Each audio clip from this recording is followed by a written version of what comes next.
Hi, friends. Hope you're doing well. This is going to be a prophecy update. A lot of things going on, man. So where do we start? Oh my goodness. Well, some of the big ones, obviously, we see the war in Ukraine, and we see Russia being the things that are happening in Russia. Russia is undergoing some serious things. I think that it's leading ultimately to the Gog-Magog war. How do I know that? Because the Bible says that's ultimately going to happen. And I found that the Bible is 100% right 100% of the time, and I'd be a fool not to believe in that. So with them feeling the pressure and isolation around the world, ultimately it causes desperation. So right now, what we're witnessing is they're failing in Ukraine. So what happens? And a lot of people look at this. Russia doesn't have enough people to, just like they used to say with the Soviet Union. The Soviet Union doesn't fit the model for the Gog-Magog war. And then suddenly you had the collapse of the Soviet Union, and Russia became an entity. And then people said, "Oh, well, they don't have a big enough army to have the Gog-Magog war." Suddenly now they have a call up, and it's supposedly a partial call up of 300,000 men. Then we find out that it's, what's being reported is 1.2 million men. And then now they're saying that it could be potentially a lot more. Matter of fact, the president of Belarus said that they have a potential pool to call up, I think he said 27 million, something like that. So he says they have the potential pool that they could call up that many. So if, 50,000 men flee from Russia, it's no big deal. We still have, 27 million people we could call up. Because he's a big pro-Putin fan. And so he served in the Soviet Army, if I remember correctly.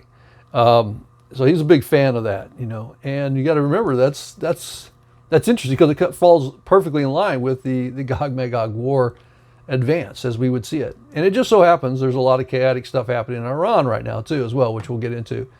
And a lot of instability financially going on in Turkey right now, and friction between America and Turkey, and how they're not getting the things that they feel they want. So in a recent interview, Erdogan said that, well, we'll have to reach out to other people then. What did he mean by that? I'm assuming he means China, something like that. Maybe he'll try. He can't get it from France, because France definitely does not, unless they're just completely lost it, does not trust Turkey, and they've had friction, almost came to war less than a year ago. So yeah, I don't see that happening. So who's he going to reach out to? Russia, who's proven that their equipment is inferior. He insisted on buying an S-400 system, air system, and that became a fiasco in and of itself, and basically wind up hurting his country. More so, and his military more so than, certainly didn't help him. He should have went ahead and purchased the Patriot system, but he refused to do it, and he went for this Russian one. He was sold on it for whatever reason. And we come to find out a lot of their systems are inferior in many ways, at least what we're seeing in Ukraine anyway. Anyway, that's their take on it anyway. So, but the point is that he did a lot of harm to his country, and now they're really in a bad situation. The lira over there is not good. Their economy is not good. And the world's economy, as it continues to worsen through this inflationary effect that's happening. By the way, is this created or is it not? Who knows? I honestly believe that a lot of this is happening according to God. Absolutely happening according to God's will at perfect timing. Who could make this stuff up the way it's happening? It is very amazing. You have instability happening right now, riots in Iran. The mullahs feeling the pressure there, the imams, so forth, the mullahs in Ayatollah and so forth are feeling the pressure in Iran. You have Turkey having all types of problems in there with friction with the Kurds and so forth across the border in Syria. You have Russia involved in a quagmire and meat grinder in Ukraine, where they're receiving all kinds of weapons and stuff from the West and monetary aid, and things aren't going according to plan. So he has this call up of at least a million plus men. They're saying 1.2 million is the last I've heard. Some villagers are saying that almost every man in the village was called up. There's a number of videos like that of Russians who are saying this. So the number's quite large, and most people in Russia are saying that the numbers that are being called up are significantly higher than the 300,000 that they initially said. So most are agreeing that it's well over a million men. Most people are saying, at least what came up was 1.2 million, at least, possibly more. Again, you get into this ideal that you're going to have a massive army. And then you have a desperate Putin, a desperate regime. And like we often know, you don't just see tyrants and dictators don't typically have nice retirements where they just ride off into the sunset and retire. That doesn't usually happen. Usually they act in a way that is desperate and vindictive and and crazy sometimes, just out and out crazy. And he has threatened to use nuclear weapons in Ukraine. And what would that entail? And what could happen? Ultimately, at the end of the day, we know what's going to happen as Christians, and we shouldn't be caught off guard. There should be no surprise. At some point, Russia is going to combine their forces in a loose alliance, an alliance where they don't have trust with each other, by the way, with Turkey, Iran, Russia, other groups. Libya will be probably thrown in there, and some other ones that will invade Israel. That's what's going to happen. I think it's sooner than later. I think it's really close. And remember, that's a latter-day prophecy. It specifically says in Ezekiel 30:39 that it is a latter-day prophecy. So we know it's at the end of the age as we grow closer to it, which means that the rapture could be very soon. Very soon. I personally believe we'll see the Gog-Magog war. And how that will play out in the destruction of the Russian army. Remember, at that point, a new world order will emerge. The vacuum is going to be created.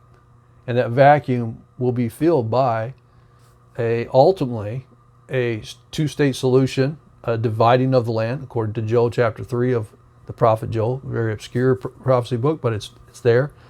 And ultimately, at the end of the day, part of it will be the rebuilding of the temple and the establishment and control of Jewish control over Judea and Samaria, and Judea in particular. And that will be the time in which God will call the nations down for the valley of judgment. That will be a time in which there will be judgment. So we know it's an end times prophecy.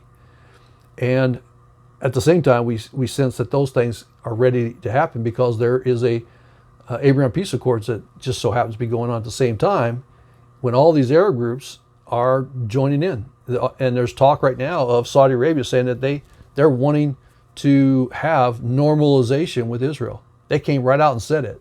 I actually heard the prince, one of the princes in Saudi Arabia came right out and said that that's what they were striving for, was as long as they were willing to go back to the 67 agreed upon borders and all this stuff, and obviously there's going to be negotiation in that. So I don't think they're going to go back to exactly that, but Jerusalem itself will be divided and part of the land of Israel. It's exactly what we see happening in Ezekiel, or in Joel chapter 3 prophecy, which I think is an extremely important prophecy. It's a very obscure one, a small one. Most people miss it, but it's Joel chapter 3 verses 1 and 2. If you actually look at it, that's exactly what we expect to see. That's why that peace accord is so important. And going back to Daniel chapter 9 verses 27, it talks about this peace accord that is going to happen, and in the middle of it, he's going to break his agreement, talking to the Antichrist, which means the Antichrist has to be coming on the scene soon, which means the Antichrist beast empire must be coming on the scene soon. And that's going to be established primarily through economics, with the beast empire economic system known as the mark of the beast from Revelation chapter 13, where it really talks about this mark of the beast, this final end times economic system that will control all buying and selling. Well, the technology is there for sure. We see that. And what I find very fascinating is that maybe this midterm election could be very important to see who ultimately ends up running and becoming the president. And will America merge into some kind of super alliance with 10-nation alliance to make this beast empire? I personally believe they will. How this will play out, I don't know. But after this Gog-Magog war and destruction and everything else that's going on, and new alliances that will be formed because of the fear of China, I think that you're already seeing that. You see Australia afraid of China right now, and that's why they joined in with the new alliance with the UK. UK is starting to feel the real fear of China. America has been voicing that for a long time. You're going to see more nations want to join this alliance, and ultimately in the day it'll be 10. And this new alliance will be global in power, global in scope, and they will have control over the economic purses as banks of this world. And how that will be imposed will be very important. You see what they're doing to Russia right now. Russia, I mean, if you're in Russia, your cards don't work. Yeah, they have to have cash or gold. So the West welds the power when it comes to, influence and power economically, which tells me, and that is the basis for the establishment of the Antichrist beast empire, which will come very soon. And when it comes, it's going to come very quickly. And will it be a merger of some of the European nations and America, and Canada maybe, and Australia and UK, and who knows? But at the end of the day, it'll be 10. I think America will be the preeminent one, and ultimately, the Antichrist, remember, is the leader of one of those 10. And then he ultimately, once he's elected to a preeminent position of that 10, as the supreme leader, he overthrows 3, it says, and then he ultimately is part of the 7 that remain. So he overthrows 10, he overthrows 3, he's remaining of the 7, and he's obviously have been promoted by the 10 to the 10 agreed to give their power and influence to make him the preeminent leader. The president of this new alliance, or leader, or prime minister, or whatever you want to call themselves, and supreme leader, whatever they want to call him. And we get that out of Revelation chapter 17, the second half of that. So that's what I see happening. I think it's coming very soon. And this midterm election, after it's over, the people look for the people who are declaring to be run for presidency, and see if they have any ties to the peace accords that are happening, the Abraham peace accords, because they're closely woven together. Ultimately, at the end of the day, America will implode economically, and to avoid that, they will reach out for a new alliance, as it were, to emerge for a new economic world system. And I think they're already planning for it, and that's why they're doing what they're doing. I think that it's already in the works. They already know what their plan ultimately is, and that's why we're seeing these events taking place, and why we're seeing the riots and everything else that's going on, and the wars and everything that's happening. Ultimately, at the end of the day, I believe that it's happening very quickly. Remember, Christ said when it comes, it's going to come like a flood. It's going to come in very quickly. I believe the rapture is very imminent. And as Christians, we need to be sharing this, shouting it from the rooftops. Remember what Jesus said. He says, what I say to you and you whisper in your ear, you're going to shout from the rooftops. And we need to be expressing this, even though your loved ones around you may think you're crazy, even though your friends may think you're crazy. The world may think we're crazy. But the reality is we have the solution, we have the answer, and that is Jesus Christ. And ultimately, we're trying to warn them. The end is coming. The end of this age is near. And very few people are going to survive it. So, it would be really important for us to share it with those people we love, right? And that's what we're called to do. So, yeah, there's some amazing things happening right now. And when you listen to what's happening with the events in Russia, you get people who are trying to escape. And nobody's really talking about what's going on in Russia as far as, you get 100,000 men, like the president of Belarus was like, well, we could just lose the 50,000 in Russia. No big deal. It's a big deal.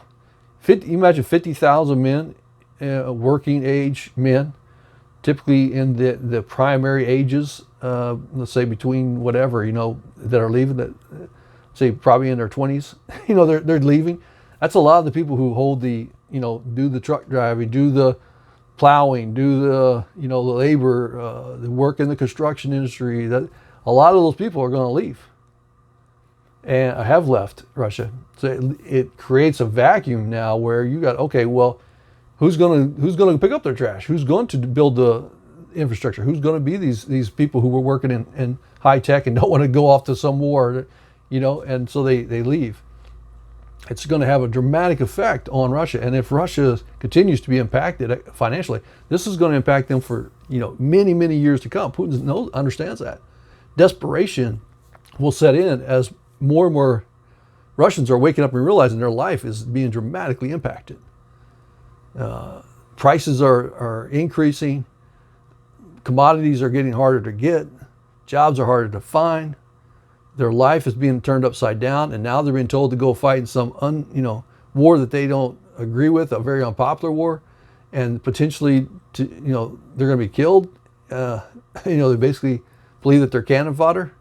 They're receiving a few days of training. There's news that one guy reported that he got like 2 days of training or 1 day of training, and he was sent off already to go to Ukraine. And he's like, he didn't have any real military background at all. It's like, wow. Can you imagine? Here's your gun. This is how you load it. See ya. It's like, no, that's a recipe for disaster to get you killed. And anyway, that's pretty amazing what's happening. So again, look for, I think, continued call-ups, continued, people being brought into the army of the Russian army because it's power. And the more he has of them, the more power and influence he's got. And the instability that's going on in the other places, Uzbekistan and all these other places, Kazakhstan and all that stuff, the issues they were having, and Armenia being, with having issues with Uzbekistan, I think it was. Yeah, I think that's the one. But anyway, yeah, they're having issues with their neighbors that they previously had a war with. You start losing track of the names of these people. But anyway, yeah, very, very fascinating stuff. And how it all plays out, it'll be intriguing for us Christians to be paying attention to and watching, especially as students of Bible prophecy. We need to be paying attention. But pay attention to these midterms. Right after that, we'll see where people start declaring for running for president. That's going to be very important. And again, keep in mind those who have tie-ins with the peace accords in Israel and stuff like that. So I think that's extremely telling. Maybe a wake-up call. And also, let's see what's going on with Russia. Keep an eye on that and what ultimately will happen with them and Iran. A lot of stability happening there as well.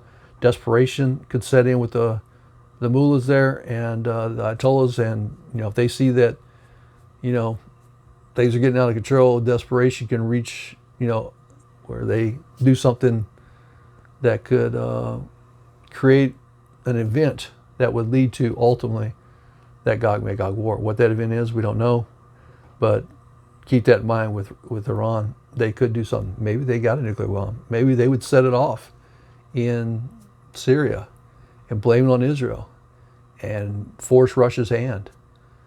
And before the world could do anything about it, next thing you know, you got an army set up invading Israel. That event is realistic. A lot of people think Iran's got to still develop a nuclear weapon. Well, maybe they already developed one. Maybe they have one.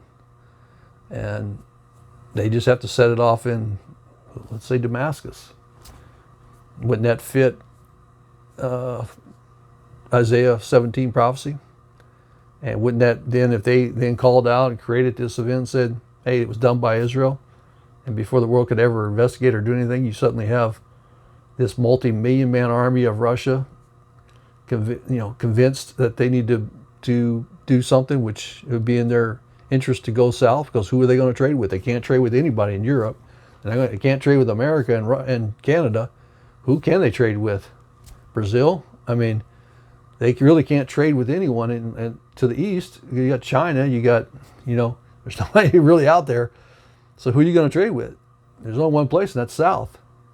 That's exactly what the Bible says is going to happen. They're going to be pulled out of the far extreme north with hooks, against their will, better judgment, as it were. And they're going to be brought into the mountains of Israel to take a spoil, it says. They're going to be desperately in need of finances, money, gold, possessions.